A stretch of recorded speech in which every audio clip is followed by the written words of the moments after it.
بسم الله الرحمن الرحيم ألف لام ميم ذلك الكتاب لا ريب فيه هدى للمتقين الذين يؤمنون بالغيب ويقيمون الصلاة ومما رزقناهم ينفقون والذين يؤمنون بما أنزل إليك وما أنزل من قبلك وبالآخرة هم يوقنون أولئك على هدى من ربهم وأولئك إن الحمد لله نحمده ونستعينه ونستغفره ونعوذ بالله من شرور أنفسنا ومن سيئات أعمالنا من يهده الله فلا مضل له ومن يضلل فلا هادي له وأشهد أن لا إله إلا الله وحده لا شريك له وأشهد أن محمدا عبده ورسوله يا أيها الذين آمنوا اتقوا الله حق تقاته ولا تموتن إلا وأنتم مسلمون يا أيها الناس اتقوا ربكم الذي خلقكم من نفس واحدة وخلق منها زوجها وبث منهما رجالا كثيرا ونساء واتقوا الله الذي تساءلون به والأرحام إن الله كان عليكم رقيبا إن أصدق الحديث كتاب الله وخير الهدي هدي محمد صلى الله عليه وسلم وشر الأمور محدثاتها وكل محدثة بدعة وكل بدعة ضلالة وكل ضلالة في النار. அன்புக்குரிய இஸ்லாமிய சகோதரர்களே சகோதரிகளே,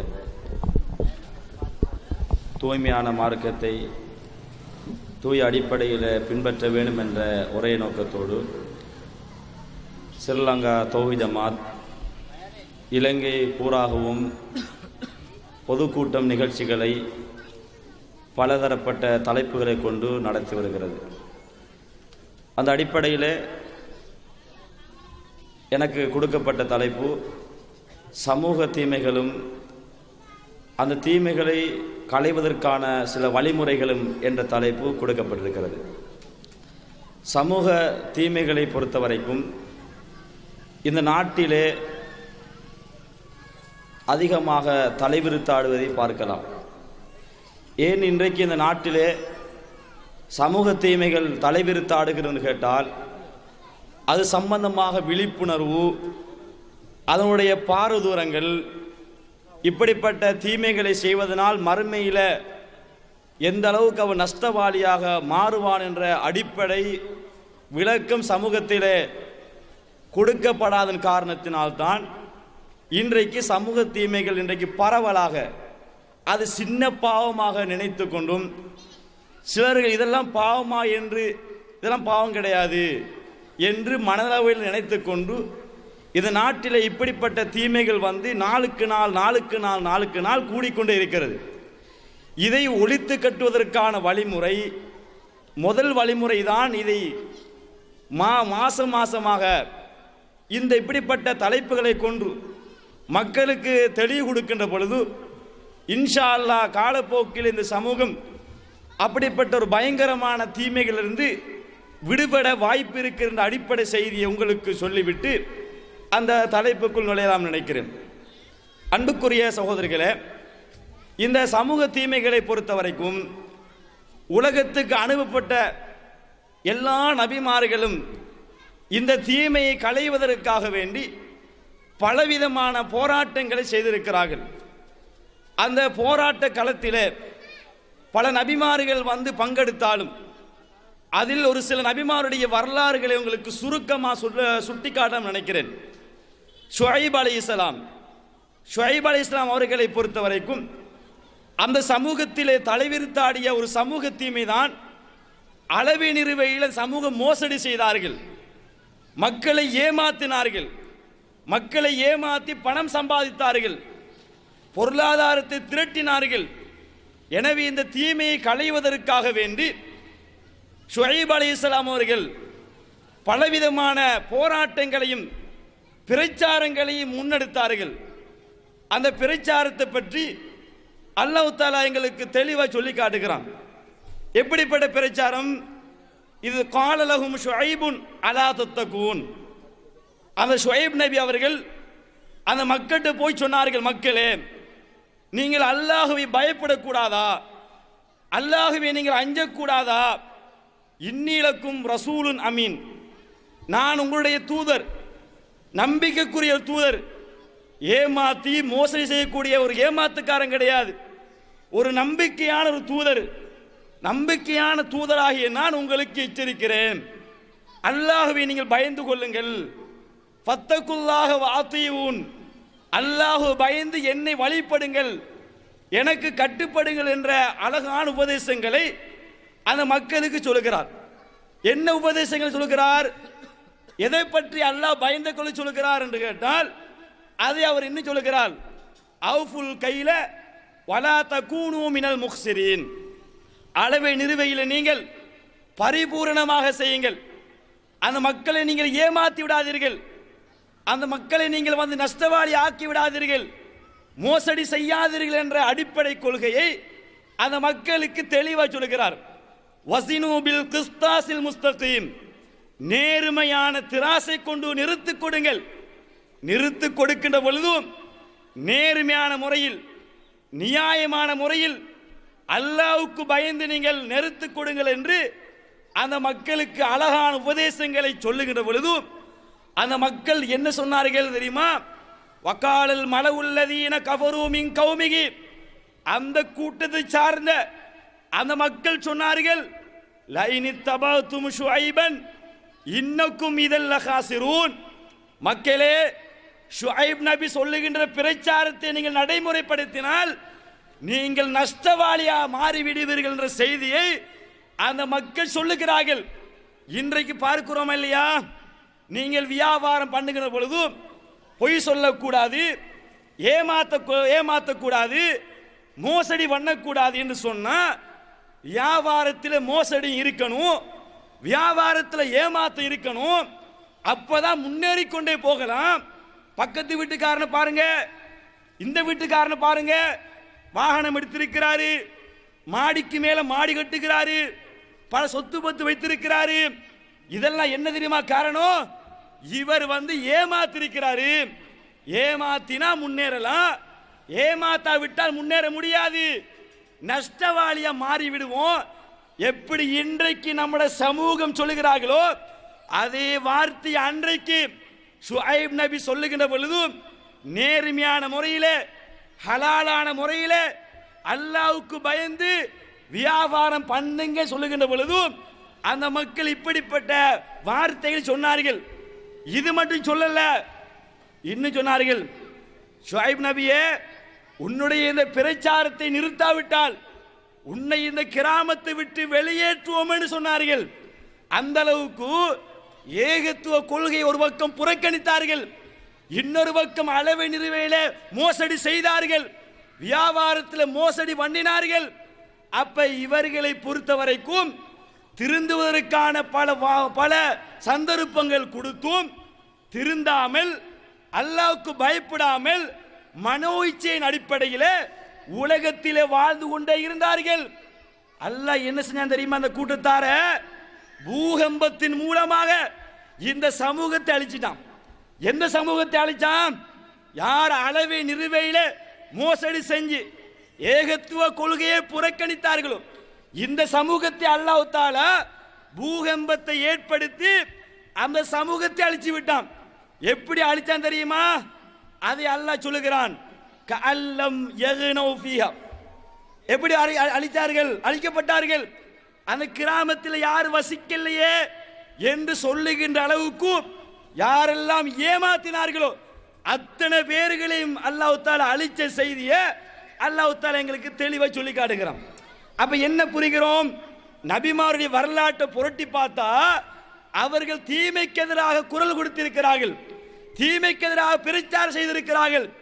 எப்படி ஸ்ரீலங்கா தௌஹீத் ஜமாத் இது நாடு பூராகவும் உலக பூராகவும் இன்றைக்கு பலவிதமான எதிர்ப்புகளுக்கு மத்தியில், பலவிதமான சூழ்ச்சிகளுக்கு மத்தியில் எப்படி இந்த மாய் பிரச்சாரத்தை முன்னெடுக்கிறோமோ அந்த மாய் பிரச்சாரத்தை நபிமார்கள் பிரச்சாரம் செய்திருக்கிறார்கள்.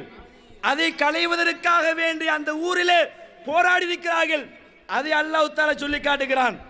அதே போன்று பாருங்கள், லூத் அலைஹிஸ்ஸலாம் சமூகத்திலே ஓர்ணை சேர்க்கை தலைவிரித்தாடுகிறது. ஓர்ணை சேர்க்கை என்றால் ஆணுமானும் அவருடைய ஆசைகளை பூர்த்தி செய்வது.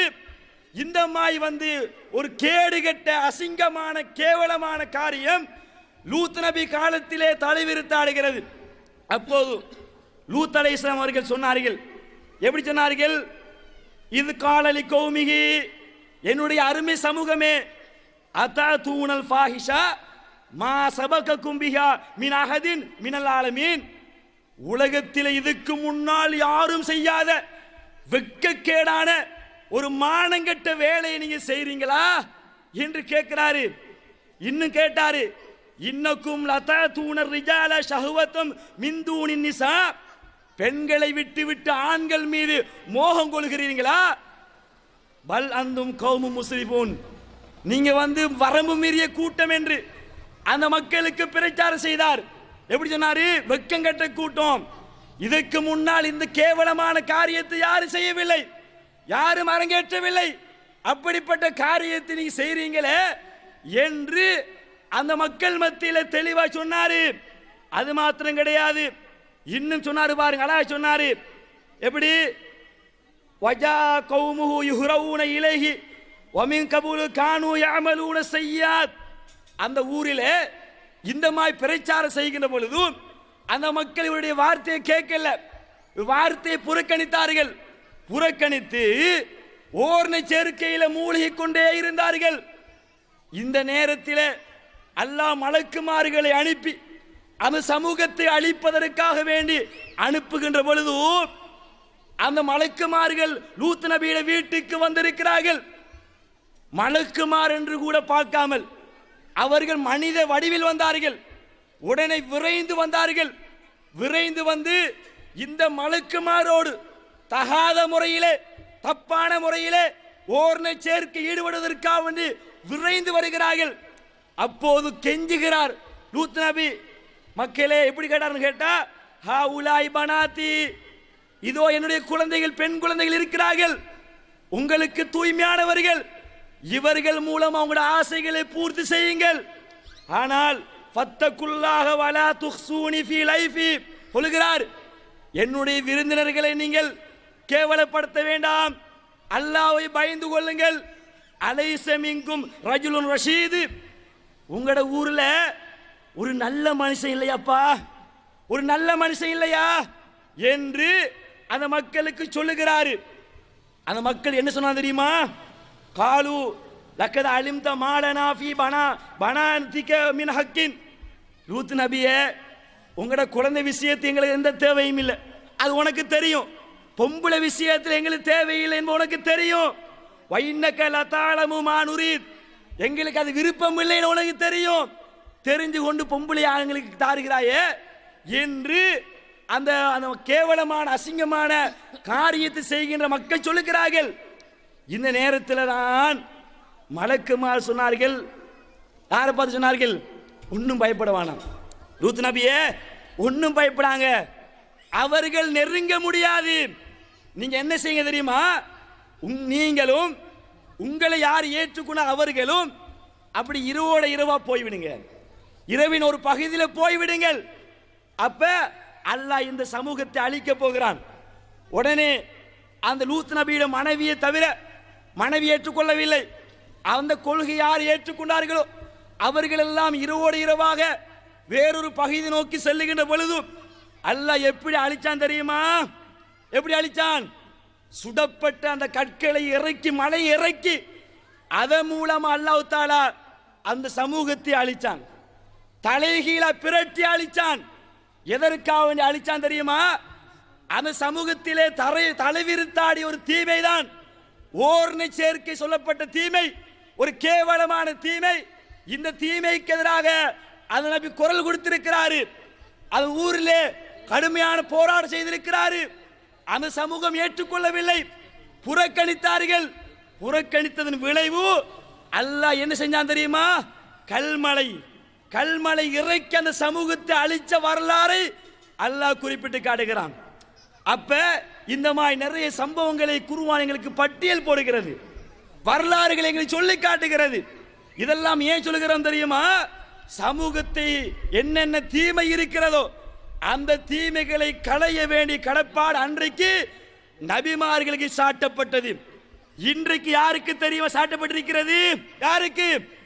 வல்தக்கும் மின்கும் உம்மத்துன், உங்கள் என்ற ஒரு கூட்டம் இருக்கட்டும், அந்த கூட்டம் நன்மையை ஏவி தீமையை தடுக்கட்டும், அந்த கூட்டம் தான் வெற்றியாளர்கள் என்று அல்லாஹ் குறிப்பிடுகிறான். இன்றைக்கு ஒவ்வொரு தனிநபருக்கும் நன்மை ஏவி தீமையை தடுக்கிற ஒரு தாவா பணி பிரச்சாரம் சாட்டப்பட்டிருக்கிறது. அந்த அடிப்படையில் இந்த நாட்டிலே, இந்த இலங்கை நாட்டிலே ஸ்ரீலங்கா தௌஹீத் ஜமாத் ஒவ்வொரு ஊரிலும் ஒரு ஜமாத்தாக செயல்பட்டு அந்த ஊரிலே என்னென்ன தீமை இருக்கிறதோ அதுக்கு எதிராக இன்றைக்கு என்ன எதிர்ப்பு வந்தாலும், என்ன பிரச்சனை வந்தாலும், என்ன தொந்தரவுகளை கொடுத்தாலும் கூட அதை பொருட்படுத்தாமல் அல்லாஹ் மாத்திரம் பயந்து கொண்டு இன்றைக்கு இந்த பிரச்சாரத்தை முன்னெடுக்கிறோம். ஏன் முன்னெடுக்கும் தெரியுமா? அல்லாஹ் சொல்லி காட்டுகிறான். எப்படி? உங்கள் இந்த ஒரு கூட்டம் இருக்கட்டும், அந்த கூட்டம் நன்மை ஏவி தீமையை தடுக்கட்டும், அந்த கூட்டம் தான் வெற்றியாளர் என்று அல்லாஹ் குறிப்பிட்டு காட்டுகிறான். எனவே அது மாத்திரம் கிடையாது, இன்னும் அல்லாஹ் சொல்லி காட்டுகிறான், குந்தும் கைர உம்மத் உக்ரியத் லின்னாஸ், மனிதர்களுக்காக வெளியேற்றப்பட்ட சமூகத்திலே சிறந்த சமூகம் யாரு தெரியுமா? அவர்கள் நன்மை ஏவி தீமையை தடுப்பார்கள், அவர்கள் தான் அல்லாஹ்வுடைய பார்வையிலே சிறந்த சமூகம் என்று அல்லாஹ் குறிப்பிடுகிறான். அந்த அடிப்படையில் தான் இந்த அல்லாஹ்வுடைய பார்வையில் நான் சிறந்த சமூகமாக வர வேண்டும். உலகத்தில் எவன் கேவலமா பேசினாலும், உலகத்தில் எவன் அசிங்கமா பேசினாலும் அதை நாங்கள் பொருட்படுத்த மாட்டோம். அல்லாஹ்வுடைய பார்வையில் நான் சிறந்த மனிதனா என்று வருவதற்காக வேண்டித்தான் இந்த மாதிரி பிரச்சாரத்தை நாங்கள் முன்னெடுக்கிறோம் என்ற அடிப்படையை புரிந்து கொள்ள வேண்டும். அது மாத்திரம் கிடையாது, ஒரு ஊரிலே ஒரு கிராமத்திலே தப்பு நடக்கின்ற பொழுது, தவறு நடக்கின்ற பொழுது, அனாச்சாரம் நடக்கின்ற பொழுது, சமூக தீமை நடக்கின்ற பொழுது இதை யாரெல்லாம் கைகொட்டி பார்க்கிறார்களோ, மௌனிகளா இருக்கிறார்களோ, வாய் மூடி இருக்கிறார்களோ, இவர்களை பற்றி அல் குர்ஆன் கடுமையாக எச்சரிக்கிறது. எந்த அளவுக்கு கேட்டால், மூசா அலைஹிஸ்ஸலாம் அந்த சமூகத்திலே நடந்த ஒரு வரலாற்று செய்தி அல்லாஹ் தஆலா குறிப்பிட்டு காட்டுகிறான். எப்படி? அந்த சமூகத்தை பொறுத்த வரைக்கும் அது ஒரு சாரார், அந்த அந்த காலப்பகுதியில் ஒரு சாரா என்ன செய்யறான்னு கேட்டா அல்லாஹ் ஒரு தடையை போடுகிறான். என்ன தடை போடுகிறான்? சனிக்கிழமையில மீன் பிடிக்க கூடாது என்ற ஒரு தடையை போடுகிறான். இப்போது இந்த நேரத்தில் அவங்க என்ன செய்யறான்னு தெரியுமா? சனிக்கிழமையில் அல்லாஹ் தஆலா மீன்களை அதிகமாக்குறான். அவன் சோதனைக்காக வேண்டிய அதிகமான மீன்களை அல்லாஹ் ஏற்பாடு செய்கிறான். இவர்கள் அல்லாஹ் போட்ட தடையை மீறி மீன் பிடிப்பதற்கு ஆவணி செல்லுகின்ற நேரத்தில் ஒரு சாரார் தடுக்கிறார்கள்.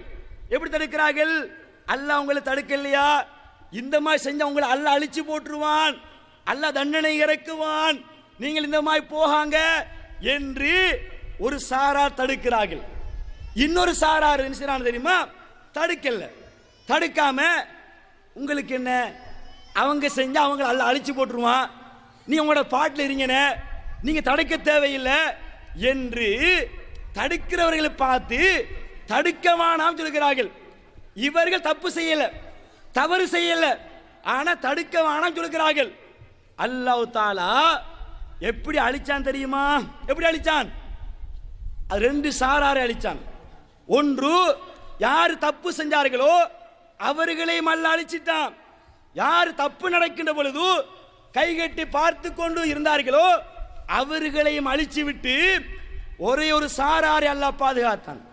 எந்த சாராரை பாதுகாத்தான்? யார் தவறு நடக்கின்ற பொழுதும், தப்பு நடக்கின்ற பொழுதும் அவர்கள் போய் தடுத்தார்களே, இவர்களை மாத்திரம் அல்லாஹ் பாதுகாத்த செய்தியை அல்லாஹ் எங்களுக்கு சொல்லி காட்டுகிறான். அன்பான சகோதரர்களே, அப்ப எனக்கு என்ன பாடம் கற்றுக்கொள்ள வேண்டும்? அப்ப இந்த ஊரில் சமூக தீமை நடக்கின்ற பொழுது அதை நாங்கள் கைகொட்டி மௌனியா இருப்பது அல்லாஹ்வுடைய சாபத்தை இறக்கும், அல்லாஹ்வுடைய தண்டனைக்கு நாம் உள்ளாக வேண்டி வரும், நாளை குற்றவாளி ஆக வேண்டி வரும். அந்த அடிப்படையில் தான் இந்த தீமைக்கு எதிராக குரல் கொடுக்கிறோம் என்ற அம்சத்தை நாங்கள் தெளிவாக புரிந்து கொள்ள வேண்டும். எனவே அந்த அடிப்படையில் தான் நம்ம என்னென்ன தீமை இருக்கிறது இந்த ஊரில் என்று கேட்டால் அது ஒவ்வொரு தீமையாக சுருக்கமாக சொல்கிறேன். அதில் ஒரு தீமை தான் வட்டி. இந்த வட்டியை பொறுத்த வரைக்கும் இன்றைக்கு இலங்கை பூராகவும் இன்றைக்கு பல பேர்களில் இன்றைக்கு வட்டி தலைவிரித்தாடுகிறது. இந்த வட்டியை பொறுத்த வரைக்கும் வட்டி எப்படிப்பட்ட குற்றம் என்று கேட்டால் நிரந்தர நரகம் சொல்கிறது. நிரந்தர நரகம். நிரந்தர நரகம் என்றால் சில பாவங்களை பொறுத்த வரைக்கும் அதோட மௌத்தா போனா அல்லாஹ் நாடி பிற சுவர்க்கத்துக்கு போடுவான். ஆனால் சில பாவங்களை இஸ்லாம் சொல்லுகிறது அவன் நிரந்தரமாக இருப்பான். அந்த பாவத்தில் வட்டியை சொல்லுகிறது, அதே தற்கொலையை சொல்லுகிறது, ஷிர்க்கை சொல்லுகிறது, அதே போன்று ஒரு மனுஷனை அநியாயமாக கொலை செய்யறோம் இல்லையா அதை சொல்லுகிறது. இப்படி சில பாவங்களை குறிப்பிட்டு அவன் ஹாலிதீன ஃபீஹா நிரந்தரமாகவே நரகத்தில் இருப்பான் என்று சொல்லுகிறது. அப்ப நிரந்தர நரகத்துக்கு கொள்ளிக்கட்டைகளாக மாறுகின்ற ஒரு பயங்கரமான பாவம் தான் வட்டி. இந்த வட்டியை பொறுத்த வரைக்கும் நாம் சமூகத்தில் எப்படிக்கு தெரியுமா, இன்றைக்கு அதெல்லாம் பாவமா, இதெல்லாம் சின்ன பாவம். சின்ன பாவம்னா பரவாயில்லை, ஆனா சின்ன பாவம்னு சொல்ற அளவு கூட இல்லாம அது சமூகத்தில் பாவமே இல்லை என்று சொல்லுகின்ற அளவுக்கு ஒவ்வொரு வீட்டிலும் இன்றைக்கு வட்டி நுழைந்திருக்கிறது. அதில் என்னென்ன வட்டி நுழைந்து என்பது இன்ஷா அல்லாஹ் சுருக்கமா சொல்லுவேன். அதுக்கு முன்னால் நம்ம ஊரில் தாய்மாரை எடுத்துக்கொள்ளுங்க. தாய்மாரை எடுத்துக்கொண்டா பண்டி சொல்லுவாங்க. பண்டி சொல்லாதே, பண்டிகை சொன்னா வாயை கழுவு இப்படி சொல்லுவாங்க. ஏன் தெரியுமா, பண்டிகை சொன்னா வாயக்கல் சொல்ற அளவுக்கு அது பெரிய பாவம் நினைக்கிறாங்க. பாவம் தான். ஆனால் எந்த அளவுக்கு பாவம், வட்டியோட ஒப்பிட்டா அது ஒப்பிடுகிற அளவு பாவம் கிடையாது. இப்ப பண்டிகை சாப்பிட்டா நரகத்துக்கு உண்மைதான். ஆனால் வட்டியை சாப்பிட்டு மௌத்தா போனா நிரந்தர நரகத்துக்கு போவான். பண்டிகை சாப்பிட்டு நரகம் போ உண்மை, நிரந்தர நரகம் குறிப்பிடல, நரகம் போவான். வட்டியை சாப்பிட்டு மௌத்தா போனா, தௌபா செய்யா மௌத்தா போனா அவன் நிரந்தர நரகத்துக்கு போவான். அப்ப ரெண்டையும் ஒப்பிட்டு பார்த்தா எது பெரிய பாவம், எது பயங்கர பாவம்? வட்டி தானே. ஆனா பண்டிகையை பொறுத்த வரைக்கும் மக்களுக்கு ஆலிம் சாக்கள் மௌலியமாறு விளங்கப்படுத்தினார்கள். பண்டி ஹராம் தான். பண்டி ஹராம் சொன்னவர்கள், பயங்கரம் சொன்னவர்கள் வட்டியை சொல்லிக் கொடுக்கல, வட்டியை விளங்கப்படுத்தல, மக்களுக்கு தெளிவு கொடுக்கல. ஏன் தெளிவு கொடுக்கல தெரியுமா? என்ன காரணம்? அந்த பள்ளியில தலைவர் வட்டியில தொடர்பு வைத்திருப்பார், செயலாளர் வட்டியோடு சம்பந்தப்பட்டிருப்பார். இந்த மௌலியை பொறுத்தவரை சொல்வாங்க, தலைவர் இந்த மௌலவி எல்லா தலைவர் பேசுங்க, வட்டியை பேசுறாங்க. ஏன்பா, நான் நிர்வாகத்தில் ஒருத்தர் இருக்கிறாரு, வட்டியோடு சம்பந்தப்பட்டு பிரச்சனை ஆகிடும். அப்படியா, சரி நீங்க சொல்றோமா நான் நடந்து கொள்வேன், எனக்கு முக்கிய சம்பளம் தான் முக்கியம். இப்படியே சொல்லி சொல்லி சொல்லி தலைப்பு மறக்கடிக்கப்பட்டு இன்றைக்கு ஒரு பாவமா என்று சொல்ற அளவுக்கு சமூகத்தில் அப்படியே தலைவிரித்தாடுகிறது. அன்பான சோர்களே, இதை பத்தி அல்லாஹ் தஆலா சொல்லுகின்ற பொழுது எந்த மாதிரி சொல்றான் தெரியுமா? பாருங்கள், பயங்கரமா சொல்லுகிறான். ஃபைல்லம் தஃஅலு ஃபஅதனு, வட்டி எடுப்பதை யார் நிறுத்திக் கொள்ளவில்லையோ ஃபஅதனு பிஹர்பின் மினல்லாஹி வ ரசூலி, அல்லாஹ்வையும் அல்லாஹ்வுடைய தூதரையும் யுத்தத்துக்கு அறிவிப்பு விடுக்கட்டும் சொல்கிறான். யுத்தத்துக்கு அறிவிக்கட்டும். சாதாரண குற்றமா? ஒருத்தன் வட்டி எடுத்தால் அல்லாஹ் யுத்தத்துக்கு அழைக்கிறான். உயிரை விட நேசிக்கின்ற நபிகளார் யுத்தத்துக்கு அழைக்கிறான். அல்லாஹ் யுத்தத்துக்கு அழைக்கிற காரியம் உலகத்தில் சின்ன பாவமா, சிறிய பாவமா சொல்ல முடியுமா? எவ்வளவு பயங்கரமான பாவம், கொடிய பாவம். இன்றைக்கு பள்ளியில் பேசப்படுகிறதா? இன்றைக்கு பேசுகின்ற பொழுது ஒரு கூட்டம் தடுப்பார்கள். ஆனால் இந்த ஊரிலே, இந்த கிராமத்திலே இன்றைக்கு அறியாமல் தெரியாமல் அதிகமான பெண்கள், அதிகமான ஆண்கள் அல்லாஹ் யுத்தத்துக்கு அழைக்கிறார்கள். உயிரை விட நேசிக்கிற ரசூலுல்லாஹ் யுத்தத்துக்கு அழைக்கிறார்கள். அவ யுத்தத்துக்கு அழைக்கிற காரியம் கொடுமையில் கொடுமை இல்லையா? ஒரு பயங்கர கொடுமை இல்லையா? அந்த கொடுமை இன்றைக்கு நம்ம ஊரிலே, நம்ம கிராமத்திலே தலை விரித்தாடுகிறது. நான் கேட்கிறேன், இன்றைக்கு யாரோ ஒருத்தன் ரசூலுல்லாவை கார்ட்டூன் வரைந்து விட்டானாம். அதற்காக வேண்டி போராடுகிறோமே, குரல் கொடுத்தோமே, இன்றைக்கு இந்த ஊரில் அல்லாஹ் யுத்தத்துக்கு அழைத்திருக்கிறார்கள், அல்லாஹ்வை யுத்தத்துக்கு அழைத்திருக்கிறார்கள், ரசூலுல்லாஹ் யுத்தத்துக்கு அழைத்திருக்கிறார்கள். இதுக்கு எதிராக குரல் கொடுக்க வேண்டிய சமூகம், போராட வேண்டிய சமூகம், அந்த பயங்கரத்தை சுட்டி காட்ட வேண்டிய சமூகம் வாய் மூடி மௌனிகளாக ஜம்மியத் உலமா இருக்கலாம், தரீக்காவா இருக்கலாம், தப்லீக் ஜமாத்துகளா இருக்கலாம், இன்றைக்கு பகிரங்கமா பேசுவார்களா? இன்றைக்கு வட்டிகளுக்கு அனுமதி கொடுக்கிற இன்றைக்கு எத்தனை ஜமாத்துகளை பார்க்கலாம். ஷரியத்து ஃபினான்ஸ் என்றும் வட்டி கடைக்கெல்லாம் அனுமதி ஃபத்வா யாரு? ஜம்மியத்துல் உலமாவும் இந்த ஆலிம் சாக்கள் ஃபத்வா கொடுக்கிறார்கள். அப்ப இந்த ஊரில் ஒளிச்சு கட்ட முடியுமா? இல்ல சகோதரர்களே, இது பயங்கர கொடுமை. அல்லாஹ் யுத்தத்துக்கு அழைக்கிற காரியம் மேடை போட்டு பேசுவாங்க. என்ன மேடை போட்டு? ஸ்ரீலங்கா தௌஹீத் ஜமாத்து ரசூலுல்லாஹ் வந்து புகழவான சொல்றாங்க, புகழவான சொல்கிறாங்க. நீ யுத்தத்துக்கு அழைக்கிறீங்க, யுத்தத்துக்கு அழைக்கிற பயங்கர குற்றம். அதை வச்சு கொண்டு எங்களை பார்த்து என்னையா ரசூலுல்லாஹ் புகழவான சொல்கிறார்கள். நாங்க ரசூலுல்லாஹ் அணுவணுவா பின்பற்றுகிறோம். ரசூலுல்லாஹ் யாரெல்லாம் வட்டி எடுக்கிறானோ அவனுக்கு எதிராக குரல் கொடுப்போம். ஏன் தெரியுமா? அவன் ரசூலுல்லாஹ் யுத்தத்துக்கு அழைக்கிறான், ரசூல் யுத்தத்துக்கு அழைக்கிறான், அல்லாஹ் யுத்தத்துக்கு அழைக்கிறான். இது பயங்கர கொடுமை என்பதை புரிந்து கொள்ள வேண்டும். எனவே சிலாக்கி சொல்வானு தெரியுமா, நான் எங்க யுத்தத்துக்கு அழைச்சேன் ரசூலுல்லாஹ்வை, நீ வாயால் அழைக்கல, நீ வாயால் அழைக்கல, உன்னுடைய செயல் காட்டுகிறது, நீ எடுத்த வட்டி காட்டுகிறது. நீ எடுக்கிற வட்டி வாயா சொல்லாவிட்டாலும் கூட அது மறைமுகமா சொல்லுகிறது, அல்லாஹ் யுத்தத்துக்கு அழைத்த அழைப்பை சொல்லுகிறது. நான் கேட்கிறேன், இந்த கிராமத்தில் அல்லாஹ் யுத்தத்துக்கு அழைச்சால் அல்லாஹ்வோட பரக்கத்து கொட்டுமா, முசீபத் கொட்டுமா? இந்த ஊரெல்லாம் பாதுகாப்பானா? இந்த கிராமத்தால பாதுகாப்பானா? இந்த நாட்டிலே பிரச்சனை வருகிற அந்நிய சமூகத்தால் பிரச்சனை வருகின்ற பொழுது என்ன என்ன செஞ்சீங்க? அப்ப இதுக்கு நம்ம என்ன செஞ்சோம்? முதலாவது இந்த ஊரில் ஒவ்வொரு கிராமத்திலும் அல்லாஹ் யுத்தத்துக்கு அழைத்து தடுக்க வேண்டும். தடுத்தா தான் அதுக்கு பிறகு எங்களுடைய பிரார்த்தனைகள் ஏற்றுக்கொள்ளப்படும். நம்ம முழுக்க முழுக்க அல்லாஹ் யுத்தத்துக்கு அழைச்சி விட்டு, அல்லாஹ் ரசூலை யுத்தத்துக்கு அழைச்சி விட்டு அல்லாஹ்வோட பாதுகாப்பு கேட்டா பாதுகாப்பு கிடைக்குமா? அல்லாஹ் எங்களை பாதுகாப்பானா என்பதை நாங்கள் தெளிவாக சிந்திக்க வேண்டும். அந்த அடிப்படையில் இந்த வட்டி, இப்போ வட்டி என்ன தெரியுமா? வட்டி என்ன? வட்டி என்ன வழங்கப்படுத்துகிறேன். இந்த அடி போன் வைங்க, போன் 10,000 வச்சுக்கொள்ளுங்கள். இந்த போனை பொறுத்த வரைக்கும் நேரடியாக வாங்கினா 10,000 வாங்கலாம். தவணைக்கு 1000 ரூபாய் கட்டுங்க, 15,000 கட்டுங்க, அப்போ 5,000 வட்டி. விளங்குதா உங்களுக்கு? போனுக்கு 10,000 ரூபா, நேரடியாக வாங்கினா 10,000 ரூபா, தவணைக்கு 15,000 ரூபா, தவணைக்கு 13,000 ரூபா, தவணைக்கு 10,500 ரூபா. 500 ரூபா கூடினாலும் தவணைக்கு ஒரு வேலை, நேரடி ஒரு வேலை, இரட்டை வேலை, இரட்டை வேலை. இந்த வேலை தான் வட்டி. பார்க்கிறோம் இல்லையா? வீதி வீதியை வருவாங்க, விற்க வருவாங்க, எலக்ட்ரிக்கல் பொருட்கள் சாமான்கள் விற்க வருவாங்க. என்னப்பா இந்த கேஸ், இந்த குக்கர் இருக்கிறது, இந்த பெட்ரி இருக்கிறது, நேரடியாக வாங்கின 10,000 ரூபா, தவணைக்கு 12,000 ரூபா, தவணைக்கு 15,000 ரூபா. எத்தனை தாய்மார்கள் வாங்குறீங்க? இன்னைக்கு எத்தனை வீடுகளில் வந்து இந்த மாதிரி பொருட்கள் இருக்கிறது, எல்லாம் வட்டிக்கு வாங்கியிருக்கிறீங்க. நீங்க அறியாம தெரியாம வாங்கியிருக்கலாம்.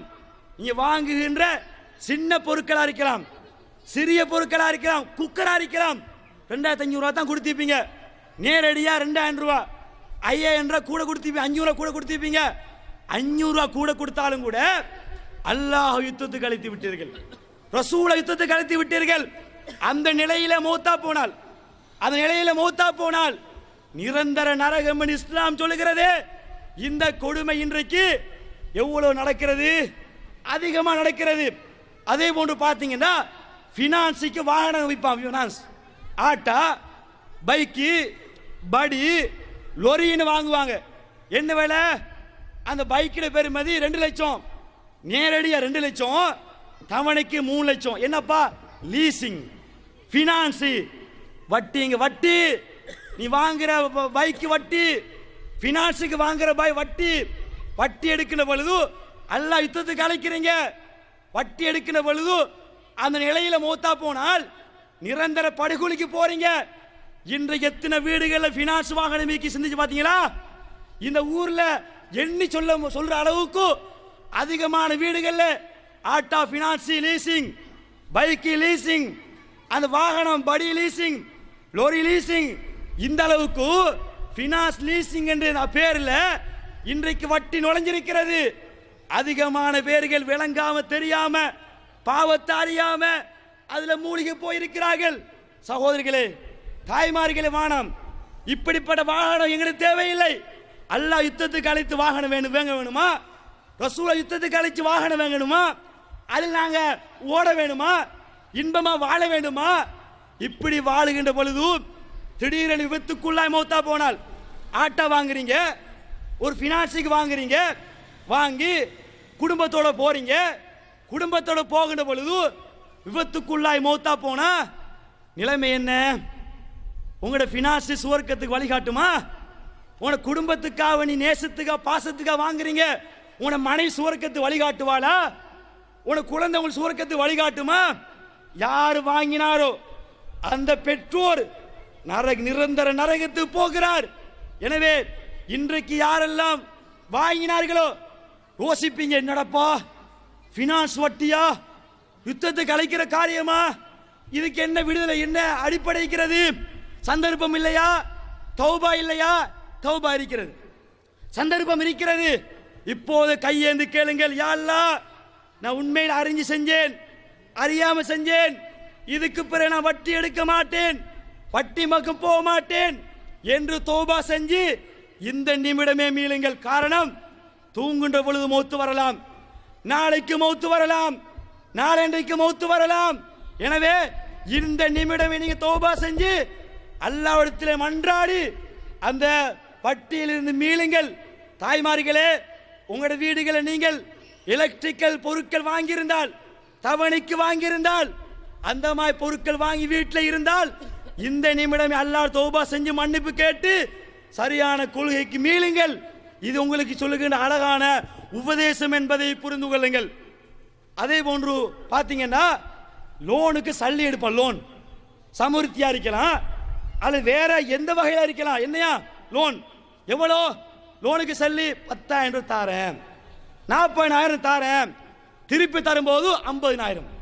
பார்த்தீங்களா, நான் 10,000 தாரேன், 50,000 தாரேன், மேலதிகம் 10,000 தாங்க, மேலதிகம் 20,000 தாங்க. வாங்கின கடன் எவ்வளவு? 40,000. எப்போ கொடுக்க போறீங்க? 50,000. வாங்கின கடன் 10,000, திருப்பி 15,000 கொடுக்க போறீங்க. வட்டி இல்லையா? இது தெளிவான வட்டி. இந்த மாதிரி யாராவது உங்களை அழைச்சால் வாங்க லோன் தருகிறோம் என்று யார் அழைச்சாலும், எந்த நிறுவனம் அழைச்சாலும் நீங்கள் போகாதீர்கள். வானம், இந்த சல்லி எனக்கு தேவையில்லை, நான் கஷ்டத்தோடு வாழ்ந்தாலும், துன்பத்தோடு வாழ்ந்தாலும், கவலையோடு வாழ்ந்தாலும் இந்த மாதிரி வட்டி எனக்கு தேவையில்லை என்று ஒவ்வொரு தாய்மார்களும் ஒவ்வொரு பெற்றோர்களும் அல்லாஹ் பயந்து இப்படிப்பட்ட லோன் வட்டியிலிருந்து நீங்கள் மீண்டு கொள்ள வேண்டும். அதே போன்று பார்த்தீங்கன்னா உங்களோட சல்லியை கொண்டு போய் என்ன செய்வேன்னு கேட்டா, நீங்க போய் வந்து சல்லி பேங்கில் வைக்கிறீங்க, 50,000 1,00,000 வைக்கிறீங்க. வச்சது பின்னால திருப்பி பார்க்கின்ற பொழுது 5,000 கூடி இருக்கிறது, 2,000 கூடி இருக்கிறது. கூடின கட்டினது பேங்கில் வச்சது 10,000, பேங்கில் வச்சது 50,000, மேலதிகம் 1,000 ரூபாய் இருக்கிறது, மேலதிகம் 2,000 இருக்கிறது. இப்படி இருந்தால் நீங்கள் உங்களோட சல்லியை மாத்திரம் எடுக்க வேண்டும், 1 ரூபா காசு கூட எடுக்கக்கூடாது. அது தெளிவான வட்டி. ஆனால் இன்றைக்கு சில ஆலிம்சாக்கள், ஜமாத் இஸ்லாமி சேர்ந்து சில ஆலிம்சா உட்பட என்ன பத்துவா தெரியுமா? பத்துவா கொடுக்குறாங்க, நீங்க பேங்கில் சல்லி வச்சிருக்கிறீங்க 50,000, மேலதிகமா 2,000 போட்டா 5,000 விழுந்தா 30,000 விழுந்தா அது எடுங்க, எடுத்து நீங்க பயன்படுத்தவானா, டாய்லெட் கட்டி கொடுங்க, அல்லது பொது வீதியை ஏதாவது செஞ்சு கொடுங்க, ஏழையை கொடுங்க. இந்த மாதிரி ஃபத்வா கொடுக்குறீங்களே, இது எவ்வளவு பயங்கரமான கொடுமை. வட்டியை போய் நான் எடுத்துட்டா, வட்டியை போய் நான் எடுத்தா அதுக்கு சம்பந்தப்பட்டு விட்டேன், அதுக்கு பிறகுதான் ஏழை கொடுக்க போகிறேன், அதுக்கு பிறகுதான் டாய்லெட் கட்ட போகிறேன். எடுத்தனா இல்லையா? நபிகள் சொன்னார்கள், ஆக்கிலு ரிபா வ மூக்கிலவு வ காத்திபஹு வ ஷாஹிதைஹி, வட்டி எடுப்பவன், கொடுப்பவன், சாக்கியா அனுப்பவன், எழுதுபவன் 4 பேர்களும் சரிசமனான பாவம் தான். வட்டிக்கு எழுதுபவன் சரிசமனான பாவம், வட்டிக்கு சாக்கிணிப்பவன் சரிசமனான பாவம், வட்டி எடுப்பவன் கொடுப்ப சரிசமனான பாவம். நீங்க வட்டியை போய் எடுத்துட்டீங்கன்னா எடுத்த பிறகுதான் அடுத்தாக்களுக்கு கொடுக்க போறீங்க. எனவே இது தெளிவான வட்டி, அது சம்பந்தப்படக்கூடாது. உங்களோட சல்லிய மாத்திரம் எடுங்கள், மேலதிகம் ஒரு ரூபா காசு கூட எடுக்கக்கூடாது. ஒரு ரூபா காசு கூட மேலதிகம் எடுத்தால் அது வட்டி என்பதை புரிந்து கொள்ள வேண்டும். எங்க அறியாமல் தெரியாமல் எடுத்தா விளங்காமல் எடுத்த தப்பு கிடையாது. ஆனா மன்னிப்பு கேடு தெரிந்து கொள்ள வேண்டும். இது உங்களுக்கு தெளிவாக சொல்கிறேன். அதே போன்று பார்த்தீங்கன்னா இந்த ஊரில் தலைவிரித்தாடுகின்ற இன்னொரு அம்சம் தான் தெரியுமா? புகைத்தல். புகைத்தலை பொறுத்த வரைக்கும் இன்றைக்கு அதிகமான இளைஞருடைய கையிலும் வயசு போன ஆட்களுடைய கையிலும், அது ஒரு 10 வயசு 15 வயசு உள்ள சிறுவருடைய கைகளும் இன்றைக்கு புகைத்தல் தலைவிரித்தாடுகிறது. எந்த அளவுக்குன்னு கேட்டா, நம்ம ஊரில் சாராயத்தை பொறுத்த வரைக்கும் அது ஒரு பெரிய பாவம் நினைக்கிறார்கள், உண்மைதான். ஆனா இந்த ஊர்ல யாரும் சாராயம் குடிச்சா நம்ம என்ன பார்ப்போம்? சாராயம் குடிக்கிறான்ப்பா, அந்த வீட்டுக்கு போக மாட்டோம், அவங்களோட பேச மாட்டோம், உறவாட மாட்டோம். ஏன்? அந்த ஃபேமிலி சாராயம் குடிக்கிற ஃபேமிலி. சொல்றோமா இல்லையா? சாராயத்துக்கு இந்த அளவுக்கு நம்ம எடுக்கிறோமா இல்லையா? ஆனால் சாராயத்தை விட மிக கொடிய பாவம் என்ன தெரியுமா? புகைத்தல். சாராயத்தை விட ஆச்சரியமா இருக்கும். என்னடா இது, சாராயத்தை விட கொடிய பாவமா? அது பயங்கர தீமையா நினைப்பீங்க. ஆனா பயங்கர தீமை. எப்படி தெரியுமா? அல்ல சொல்லி காட்டுகிறான். எஸ் அலூனக அல் ஹம்ர். சாராயத்தை பத்தி கேட்கிறார்கள். நபியே சொல்லுங்கள், இது சாராயத்தை பொறுத்த வரைக்கும் சாராயத்தின் நன்மையும் இருக்கிறது, தீமையும் இருக்கிறது. ஆனால் நன்மையை விட தீமை அதிகமாக இருக்கிறது. எனவே ஹராம் சொன்னா என்ன சொன்னால், சாராயம் ஹராமானதுதான். அதில் நன்மையும் உண்டு, தீமையும் உண்டு. நன்மையை விட தீமை அதிகமாக இருக்கிறது. எனவே சாராயம் ஹராம் என்று அல்லாஹ் குறிப்பிடுகிறான். சரிதானே? புகைத்தலை பொறுத்த வரைக்கும் நன்மை இருக்கா? ஒரு நன்மை காட்ட முடியுமா? ஒரு சின்ன நன்மை காட்ட முடியுமா? முழுக்க முழுக்க முழுக்க முழுக்க தீமைதான். முழுக்க முழுக்க தீமை உள்ள காரியத்தையும் கொஞ்சம் நன்மை உள்ள காரியத்தை ஒப்பிட்டு பார்த்தா சாராயத்தை விட இது பயங்கர பாவம். புகைத்தல் பயங்கர பாவம் தானே, பயங்கர குற்றம் தானே. அந்த புகைத்தலை தான் இன்றைக்கு சர்வ சாதாரணமாக நம்ம ஊரில் நம்ம கிராமத்தில் என்ன செய்யறாங்க? இன்றைக்கு குடித்துக் கொண்டிருக்கிறார்கள். எந்த அளவுக்குன்னு கேட்டா, சில இளைஞர்கள் பொறுத்த வரைக்கும் அது லேட்டஸ்ட். என்ன இளைஞண்டா யார் தெரியுமா? இளைஞண்டா புகைத்தல் குடிக்கணும், ஒரு ஸ்டைலா குடிக்கணும், அப்பதான இளைஞன். நீ என்ன இளைஞன்? இளைஞண்டா ஒரு வகை வகையா குடிக்கணும், வித்தியாசமா புகையை விடணும். அவ பார்த்துட்டு இவன் பொடியண்டா, இவன் இளைஞண்டா என்று சொல்ற அளவுக்கு நம்ம ஊரில் அது என்ன சின்ன பாவம் நினைக்கிறார்கள். பாவமான பரவாயில்லை, இதெல்லாம் பாவமா? எந்த அளவுக்குன்னு கேட்டா, சில பள்ளிகளுக்கு போவாங்க. பள்ளிகளுக்கு போனா அங்க பீடி கட்டு நெருப்பட்டியோட பள்ளிக்கு போவாங்க. சுஜூது சத்தங்க என்னடா விழுதுன்னு பார்த்தா, விழுந்தது சில்லறை காசு இல்ல, பீடி கட்டு. பாத்தீங்களா? சாராய போத்தலோட பள்ளிக்கு போவாங்களா? போக மாட்டாங்க. என்னப்பா பீடி கட்டோடும்? அது மாத்திரம் கிடையாது, நெருப்பட்டி. தொழுது முடிஞ்சு வெளியே போனா தலைவர் ஆரம்பிக்கிறாரு. என்ன பள்ளிக்குள்ள ஆரம்பிக்கிறீங்க? அப்ப அதெல்லாம் பாவம் இல்லை, பள்ளிக்குள்ள குடிக்கிறான், பள்ளி வளாகத்துக்குள்ள குடிக்கிறான். அந்த அளவுக்கு. அது மாத்திரம் கிடையாது, சிலாக்கில் பார்த்தீங்கன்னா புகைத்தல் குடிப்பாங்க, பாங்கு கேட்கும். கவலை, என்னடா பாங்கு கேட்குது, புகைத்தல் அரவாசு குடிச்சிட்டோம், இன்னும் அரவாசு இருக்கு, என்ன செய்யலாம்? வீண் வரை செய்யக்கூடாது. கவலை என்ன செய்வோம்? அரவாசை அணைச்சிட்டு அப்படியே கொண்டு போய் எங்க வைக்கிறான்? பள்ளி கிரில வைக்கிறான். பள்ளி கிரில்லையா வச்சுட்டு நல்லா தொழுது முடிஞ்சிட்டு, என்ன கிரில்ல கொண்டு வச்சிங்க? இல்லை பாவம் தானே, சல்லி கொடுத்து வாங்கினேன், 30 ரூபாய்க்கு வாங்கினேன், 15 ரூபாய் குடிச்சிட்டேன், இன்னும் 15 ரூபாய் இருக்கிற வீண் நிறையும் தானே, அதால தான் அரவாசை நூத்துட்டு கொண்டு வச்சு தொழுதேன். பார்த்தீங்களா? நபிகள்லாம் எந்த அளவுக்கு எச்சரித்தாங்க, எந்த அளவுக்கு குருவான் சொல்லுகிறதுன்னு கேட்டா, அல்ல சொல்லுகிறான், வலா துல்கு பி ஐதீக்கும் இல தஹ்லுகா, உங்களோட கரத்தினால் உங்களை அழிக்க வேண்டாம், உங்களை கொண்டு கொள்ள சொல்லுகிறான். உங்களோட கையாலேயே உங்களை அழிக்க சொல்லுகிறான். ஆனா இன்றைக்கு புகைத்தலை பொறுத்த வரைக்கும் இன்றைக்கு அந்த எந்த அளவுக்கு கேட்ட நோய்க்கு தானே, நோயில கொடிய நோய், ஒரு பயங்கர நோய் தான் கேன்சர், புற்றுநோய். இந்த புற்றுநோய்க்கு அடிப்படை என்ன தெரியுமா? புகைத்தல் தான். இன்றைக்கு சில ஹாஸ்பிட்டல் போவாங்க, வைத்தியசாலை போனீங்கன்னா போர்ட் போட்டிப்பாங்க, புகைத்தல் புற்றுநோய் ஏற்படுத்தும், கேன்சரை ஏற்படுத்தும். அப்ப இந்த கேன்சர் என்பது கொடிய நோய், ஒரு பயங்கர நோய். இந்த கொடிய நோய்க்கு முக்கிய காரணம் என்ன தெரியுமா? இந்த புகைத்தல். இந்த புகைத்தலை இன்றைக்கு சின்ன பாவமாக, சாதாரண குற்றமாக இன்றைக்கு இளைஞர்கள் தொடக்கம் வயசு வந்து உட்பட குடிக்கிறார்களே, பார்க்கிறோமா இல்லையா? அது மாத்திரம் கிடையாது. இந்த புகைத்தலை பொறுத்த வரைக்கும் புகைத்தல் குடிப்பதனால இல்லற வாழ்க்கை ஃபெயிலியர், இல்லற வாழ்க்கை ஃபெயிலியர். அதே போன்று ஒரு 40-45 வயசு அடைகிற நேரத்தில் அவனுக்கு ஆக்டிவா இயங்க முடியாது, சுறுசுறுப்பா இயங்க முடியாது, களைக்கிறான், களைத்து போகிறான். ஏன் தெரியுமா? சுவாச பை வந்து டேமேஜ் ஆக்குறது. குடிச்சு குடிச்சு குடிச்சு சுவாச பையை பாதிப்பு ஏற்படுத்துது. எந்த அளவுக்கு சுவாச பைக்கு தானே, சுவாச பையில சாதாரண தூசி போனால் கூட திடீர்னு வெளியேற்றிடும், எதுவும் போகக்கூடாது. அந்த சுவாச பைக்குள்ள இந்த புகை போய் போய் போய் அல்லாஹ் படைச்ச அந்த சுவாச பை கருப்பாக்கி பார்க்கிறதுக்கு அசிங்கமாக்கி இன்றைக்கு அவன் என்ன செய்யறான் தெரியுமா? காலப்போக்கில் சரியா இயங்க முடியாத அளவுக்கு அந்த அளவுக்கு என்னை மாறி போயிருக்கிறான். போறனா இல்லையா? அப்ப இன்றைக்கு அந்த சுவாசவை பாதிப்படை வைக்கிறது, கேன்சருக்கு மெயின் காரணமா இருக்கிறது. அதே போன்று வந்து 40-45 வயசுல சரியா இயங்க முடியாது, களைப்பு ஏற்படுத்துகிறது. இல்லற வாழ்க்கை ஃபெயிலியர். எந்த அளவுக்குன்னு கேட்டா, குடும்ப வாழ்க்கையில போய் சொல்லுவாங்க, டாக்டர் திருமணம் முடிச்சு 2 வருஷம் குழந்தை உண்டாகல.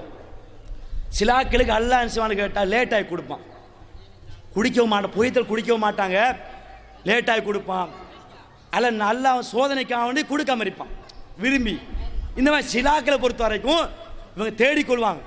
டாக்டர் சொல்லுவாரு, இப்படியா 2 வருஷம் முடிச்சா சரி, நீங்க வந்து புகைத்தல் குடிக்கிறீங்களா? ஆமா குடிக்கிறேன். இப்ப நீங்க என்ன செய்ய தெரியும்? முதலாவது புகைத்தல் நிறுத்துங்க, புகைத்தலை கட் பண்ணுங்க, அதுக்கு பிறகு ஈடுபடுங்க, அதுக்கு பிறகு வாங்க. என்ன சொல் டாக்டர் சொல்லுகிறாரு? நீ வந்து குழந்தை உனக்கு தேவையா? அதுக்கு நீ செய்ய வேண்டிய வேலை, நீ முதலாவது புகைக்காதே சொன்னாரா இல்லையா? அப்ப இன்றைக்கு இல்லற வாழ்க்கை ஃபெயிலியருக்கும் குழந்தை இன்மைக்கும் அடிப்படை காரணமாக எது இருக்கிறது? இந்த புகையத்தில் இருக்கிறது. இளைஞர்களே, நாளைக்கு நீங்க திருமணம் முடிக்க இருக்கிறீர்கள், உங்களுக்கு குழந்தை ஆசை தேவை, குழந்தை வேணும் என்று ஆசைப்படுவீர்கள். அதை நீங்கள் இல்லமாக்காதீர்கள். நீங்களாகவே உங்கள் உடம்பை கெடுத்து நாசமாக்கி குழந்தையை நீங்கள் கெடுத்து விடாதீர்கள். இது உங்களுக்கு நான் எச்சரிக்கையா சொல்லுகிறேன், ஆலோசனையா சொல்லுகிறேன். அதே போன்று பார்த்தீங்கன்னா, திருமண வாழ்க்கையில சில மனைவிமார்கள் எந்த அளவுக்குன்னு கேட்டா, இல்லற வாழ்க்கையில இவனுக்கிட்டே வந்திருக்கிற நாத்தம் பொறுக்க முடியல. குடிச்சிட்டு வருவான், புகைச்சிட்டு வருவான், கிட்ட போனா கிட்ட போக நெருங்க முடியாது. காலம் முழுக்க வேதனைப்பட்டு வாழுகிறாள். வேதனைப்பட்டு வாழ ஏன் தெரியுமா? நாளைக்கு நான் என்ன நாத்தமா இருக்கிறீங்களே, வாயை கழுவ மாட்டீங்களா என்று சொன்னா குடும்ப வாழ்க்கை பிரிஞ்சிரும் என்ற காரணத்தோடு சில தாய்மார்கள், சில பெண்கள் அந்த கவலையை வெளிப்படுத்தாம இவனுக்கிட்டையும் போறோமா என்று நாத்தத்தோட இல்லற வாழ்க்கை அனுபவிக்கிற அதிகமான பெண்களை பார்க்கலாம். ஒரு பெண்ணை நாத்தத்தை ஏற்படுத்தினா, ஒரு துருவாடி ஏற்படுத்தினா சரியான முறையில் இயங்க முடியாது. அந்த இல்லற வாழ்க்கை வந்து இன்பமா அமையாது. அது இன்பமா அமைவது தடையாக உன்னுடைய அந்த துருவாடை இருக்கிறது. இந்த துருவாடையோட இல்லற வாழ்க்கை ஃபெயிலியர் ஆக்குறது. ஒரு மனைவி சஞ்சலத்தை ஏற்படுத்துகிறது, மனைவிக்கு வேதனை கொடுக்கிறது. எனவே அதை நீங்கள் உன்னிப்பா கவனிச்சு இதை நீங்கள் முற்று முழுதாக நீங்கள் தவிர்த்து கொள்ளுங்கள். அதே போன்று பார்த்தீங்கன்னா, சில பள்ளிகளுக்கு போகிறோம், பள்ளிகளுக்கு போனா நிற்க முடியலைங்க, பக்கத்தில் கொட்டாய் விட்டான சுபஹானல்லாஹ், இவனு பக்கத்தில் போய்விட்டோம். என்று சொல்ற அளவுக்கு அந்த அளவுக்கு துருவாட நாத்தம். ரசூலுல்லாஹ் சொன்னார்கள் பாருங்கள், வெள்ளை வெங்காயம் ஹலாலான உணவு, வெள்ளை பூடு ஹலாலான உணவு. இந்த உணவை சாப்பிட்டு கொண்டு பள்ளிக்கு வரவான்னு சொன்னார்கள். ஏன் தெரியுமா? இந்த துருவாடையை பொறுத்த வரைக்கும் அடுத்தவன் நோவினை ஏற்படுத்தும். அவன் அல்லாஹ்வோடு பேசுகிறான், அவன் அல்லாஹ்வோடு கதைக்கிறான். அல்லாஹ்வோடு கதைக்கிற பொழுது, அல்லாஹ்வோடு பேசுகிற பொழுது இந்த துருவாடை தடையாடிக்கிறது, அவனை கஷ்டப்படுத்துகிறது. எனவே வெள்ளை வெங்காயத்தை சாப்பிட்டு விட்டு போக வேணாம் சொன்ன ரசூலுல்லாஹ், வெள்ளை வெங்காயத்தை விட கேவலமான துருவாடை தான் இந்த புகைத்தல். இன்றைக்கு இந்த புகைத்தலை சர்வ சாதாரண குடிக்கிறார்களா இல்லையா? குடிச்சு விட்டு நோம்படா வாயை கழுத்து விட்டு பள்ளிக்கு போகிறார்கள், அங்கே தொழ முடியாது, சரியா வணங்க முடியாது. எனவே இளைஞர்களே, வயது போனவர்களே, அந்த அதே போல 80 வயசு தாண்டியவர்களே, நீங்கள் அல்லாஹ் பயந்து இந்த ஹராமான இந்த புகைத்தலை நீங்கள் ஒரே அடியா விட்டு விடுங்கள், அல்லாஹ்வுக்கு பயந்து விட்டு விடுங்கள். அது மாத்திரம் கிடையாது, இன்னொரு விஷயம் என்ன தெரியுமா? சில கடைகள், முஸ்லீம் கடை கேட்டா முஸ்லீம் கடையாம், முஸ்லீம் ஹோட்டலாம்.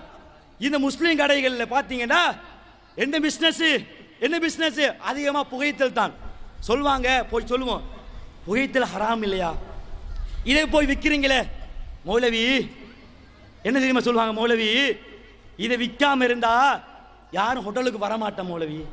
நம்பிக்கை பார்த்தீங்களா? அல்லாஹ் மீது நம்பிக்கை வைக்க வேண்டிய சமூகம் புகைத்தலை வித்தாத்த மக்கள் வருவாங்களாம், மக்களை ஒன்று சேர்க்க முடியுமாம் என்று ஒரு சிறுக்கா நம்பிக்கையை, ஈமானை கொண்டு போய் அடகு வைக்கிறார்கள். எனவே ஹோட்டல் வியாபாரம் பண்ணுகின்றவர்களே, அதே போல கடை முதலாளிகளே, உங்களுக்கு ஒரு விஷயத்தை சொல்லுகிறேன். என்ன தெரியுமா? நீங்கள் விற்கிற அந்த புகைத்தல் ஹராமானது. நபிகள் சொன்னார்கள், எந்த அளவுக்கு கேட்டால், யார் ஹராத்தோடு அந்த உடம்பை வளர்க்கிறார்களோ அதை பற்றி நபிகள் சொல்லுகிற பொழுது, ஒரு மனிதன் நீண்ட பிரயாணம் மேற்கொள்கிறான், நீண்ட பிரயாணம் மேற்கொண்டு யமுத்து எதைகி 2 கைகளை உயர்த்தியவராக அல்லாஹ்விடம் உயர்த்துகிறான். உயர்த்தி அல்லாஹ் என்று கையேந்து கேட்கிறான். நபிகள் சொன்னார்கள், வமத்தமு ஹராம் வமஷ்ரபு ஹராம், அவருடைய குடிபானம் ஹராம், அவர் உணவு ஹராம், வமல்பசு ஹராம், அவர் ஆடை ஹராம் வைக்கிறது. ஃபான்னா யுஸ்தஜாபுலஹு, அவருடைய பிரார்த்தனை எப்படி ஏற்றுக்கொள்ளப்படும் கேட்டார்கள். அவருடைய பிரார்த்தனை ஏற்றுக்கொள்ளப்பட மாட்டான்னு சொன்னார்கள். எனவே கடை முதலாளிகளே, நீங்கள் உங்களோட குழந்தைக்காவனு கேட்பீங்க, உங்களோட மனைவிக்கானு கேட்பீங்க, உங்களோட உம்மாவுக்காவனு கேட்பீங்க, உங்களோட குழந்தை படிக்காம இருக்கும், குழந்தைக்கு நோய் வந்திருக்கும், இதுக்கெல்லாம் அல்லாஹ்விடத்தை கேட்பீங்க. கேட்கின்ற பொழுது உங்களுடைய பிரார்த்தனைகள் ஏற்றுக்கொள்ளப்பட வேண்டுமா, அங்கீகரிக்கப்பட வேண்டுமா? உங்களோட உடம்பு ஹராத்தில் வளர்ந்திருக்க கூடாது. வட்டியின் ஊடாக சம்பாதிச்சு அதன் ஊடாக நீங்கள் பிரார்த்தனை கேட்டால் அந்த பிரார்த்தனை ஏற்றுக்கொள்ளப்பட மாட்டாது.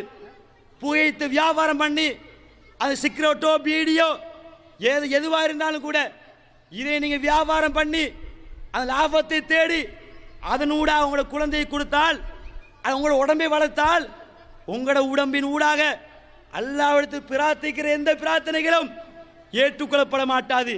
எனவே 100 ரூபாய் காசுக்காக, 200 ரூபாய் காசுக்காக, 1000 ரூபாய் காசுக்காக நாளைக்கு நரகம் போகணுமா? உங்களோட பிரார்த்தனைகள் தடைபட வேணுமா? உங்களோட குழந்தைக்கு அவன் கேட்கிற பிரார்த்தனைகள்ல அல்லாஹ் அங்கீகரிக்க மாட்டான், ஏற்றுக்கொள்ள மாட்டான். இதுக்கு நீங்கள் உடந்தையாக இருக்க வேணுமா? எனவே நீங்கள் அல்லாஹ் பயந்து கடை வியாபாரம் பண்ணுகிற எந்த யாரா இருந்தாலும் சரி, இந்த நிமிடமே நீங்கள் அந்த புகைத்தலை நீங்கள் எரித்து விடுங்கள், சாம்பலாக்கி விடுங்கள், அதை பத்த வச்சு விடுங்கள். அது மாத்திரம் கிடையாது, நீங்க வியாபாரம் பண்ணுகிற பொழுது, பிசினஸ் பண்ணுகிற பொழுது, நீ உங்கள் மூலம் ஒருத்தர் நோயாளியா போனால், உங்கள் மூலம் ஒருத்தர் வந்து ஒரு கேன்சர் ஏற்படுத்தப்பட்டால், புற்றுநோய் ஏற்படுத்தப்பட்டு அவன் மௌத்தா போனால் உங்களுக்கும் ஒரு பங்கு உண்டு, பாவத்தில் உங்களுக்கு ஒரு பங்கு இருக்கிறது. இது நீங்கள் கரசனை கொண்டு நாளான வியாபாரம் பண்ணுகின்ற பொழுது, புகையத்தில் விற்கின்ற பொழுது, பீடி விற்கின்ற பொழுது, சிகரெட் விற்கின்ற பொழுது உங்களுக்கு ஒரு பாவம் வந்து கொண்டே இருக்கும். எனவே இதை நீங்கள் அல்லாஹ்வுக்கு பயந்து இந்த புகையத்தில் நீங்கள் கண்டிப்பாக விட்டு விடுங்கள். அதே போன்று பார்த்தீங்கன்னா புகையத்தில் பேர்வில கஞ்சா, அதே போன்று அபீன், அதே போன்று பீடா, அதே இந்த நிறைய இருக்கிறது. இதெல்லாம் ஹராமானது, முற்று முழுதாக ஒழிக்கப்பட வேண்டும். என இளைஞர் சமூகமே, பெற்றோர்களே, நீங்கள் வந்து உங்கள் குழந்தைகளை பாதுகாக்க விரும்பினால், இளைஞர் சமூகத்தை பாதுகாக்க விரும்பினால், முதலாவது பெற்றோர்கள் அடியோடு விடுங்கள். நீங்கள் குடிக்கிற பொழுது உங்களை பார்த்து உங்களோட குழந்தை குடிக்கிறது, குழந்தையை பார்த்து அடுத்த குழந்தை குடிக்கிறது. இப்படியே காலம் முழுக்க இந்த நாட்டில், இந்த ஊரில் புகைத்தல் தலைவிரித்து ஆடிக்கொண்டே இருக்கும். அதை ஒழித்து கட்ட வேண்டுமாக இருந்தால் அதுக்கு செய்ய வேண்டிய அடிப்படை பெற்றோர்கள் கண்டிப்பாக இந்த கேவலமான ஹராமான இந்த புகைத்தலை அடியோடு விட்டு ஒதுக்க வேண்டும் அம்சத்தை உங்களுக்கு சொல்லுகிறேன். அதே போல் இன்னொரு தீமை என்ன தெரியுமா? இன்னொரு தீமை என்ன? சீதன கொடுமை. சீதன கொடுமையை பொறுத்த வரைக்கும் இந்த நாட்டிலே முஸ்லிம்களுக்கு மத்தியிலே அதிகமாக தலைவிரித்தாடுகிறது. எந்த அளவுக்குன்னு கேட்டால், கிழக்கு மாகாணத்திலே அதிகமான பெண்கள் இன்று வெளிநாட்டு போயிருக்கிறார்கள். வருஷ கணக்கிலே, மாத கணக்கிலே இன்றைக்கு பெண்கள் வெளிநாட்டுக்கு போய் எந்த அளவுக்கு கஷ்டப்படுறான்னு தெரியுமா? அந்த வீட்டிலே அந்த குடும்பத்துக்காக வேண்டி உள்ளே பார்க்க வேண்டும், பெரிய பங்களா கூட்டி துடைக்க வேண்டும்.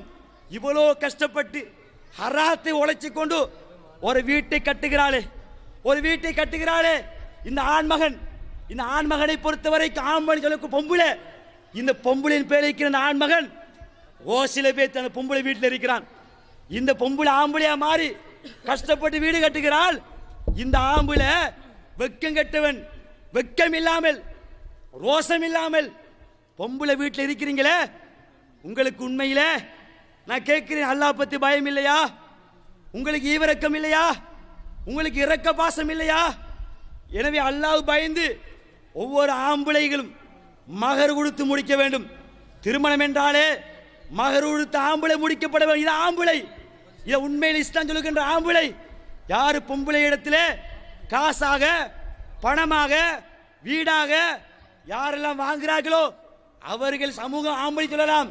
அல்லாஹ்வுடைய பார்வையில் ஆம்பளை கிடையாது, உண்மையான ஆம்பளை கிடையாது. எனவே நீங்கள் உண்மையான ஆம்பளையாக இருந்தால், அல்லாஹ் பயந்தவர்களாக இருந்தால், உண்மையில் ஈவிரக்கமற்ற தன்மை உங்களுக்கு இருந்தால், நீங்கள் செய்ய வேண்டிய வேலை என்ன தெரியுமா? நீங்கள் திருமணம் முடிக்கின்ற பொழுது நீங்கள் வந்து எனக்கு மகர் மட்டும் கொடுக்கிறேன், மகரை மாத்திரம் கொடுத்து சொந்த வீட்டில் கூலி வீட்டில் அமர்த்து திருமணம் முடியுங்கள்.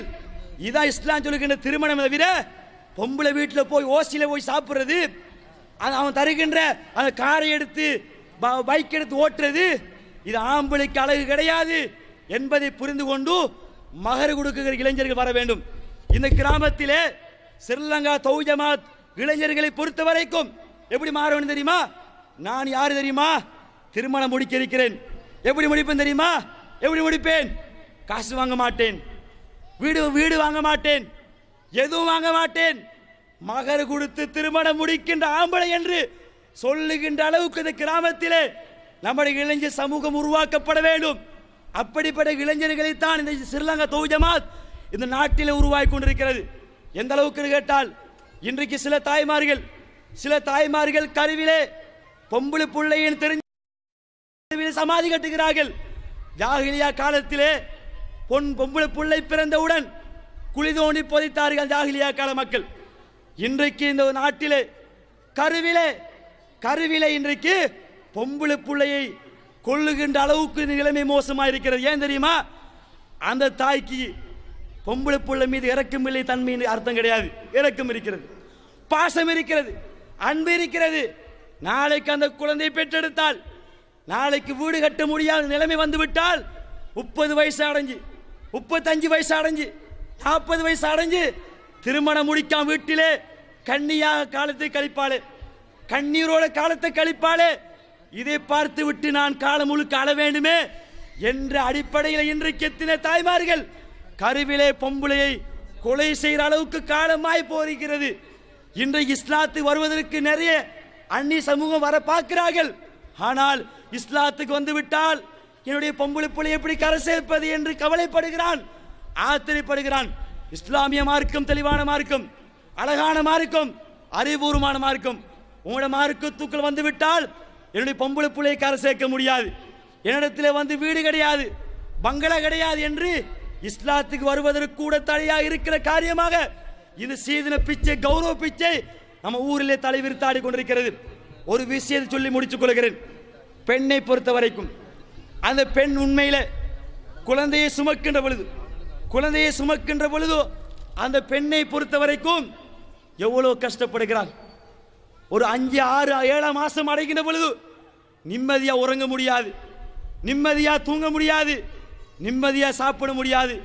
சாப்பிடுறதெல்லாம் வாந்தி எடுக்கிறாள். இவ்வளவு கஷ்டப்பட்டு துன்பப்பட்டு உனக்கு ஒரு வாரிசை, ஒரு குழந்தை பெற்றெடுத்து தருகிறாளே, வாழ்வா சாவா என்ன போராட்டங்களுக்கு மத்தியில் ஒரு தாய் குழந்தை பெற்றெடுக்கிறாள். அப்படிப்பட்ட ஒரு தாய் இடத்துல போய் கை நீட்டி பிச்சை கேட்கிறீங்களே, சல்லியத்தா பணத்தைத்தா வீட்டுத்தான் கேட்கிறீங்களே, உங்களுக்கு ஈவரவுக்கு தன்மை கிடையாதா? எனவே நீங்கள் உண்மையில கோடிக்கணக்கான சல்லி கொடுத்தாலும் அதுக்கு நிகரான அடிப்படை பெண்கள் சுமக்கிறார்கள் குழந்தைய, இதுக்கு நீங்க கோடி கொடுத்தாலும் போதாது, அவ்வளோ கஷ்டப்படுகிறாள். இந்த பொம்பளைக்கு கோடி சல்லி கொடுத்து திருமணம் முடிக்க வேண்டிய நமது ஆண் சமூகம் 101 ரூபாய் 201 ரூபாய் பிச்சை காசு கொடுத்து மகர எடுத்து முடிக்கிறீங்களே. உண்மையில நீங்க அல்லாஹ்வுக்கு பயந்து கடைசி வரைக்கும் நீங்கள் சமூக தீமைகள் இருந்து விடுபட்டு இஸ்லாம் சொல்லுகிற அடிப்படையில் வாழ்ந்து மரணிப்பதற்கு எம் அனைவருக்கும் இறைவன் கிருபை செய்வானாக. வாஹிரு தாவானா அல்ஹம்துலில்லாஹி ரப்பில் ஆலமீன்.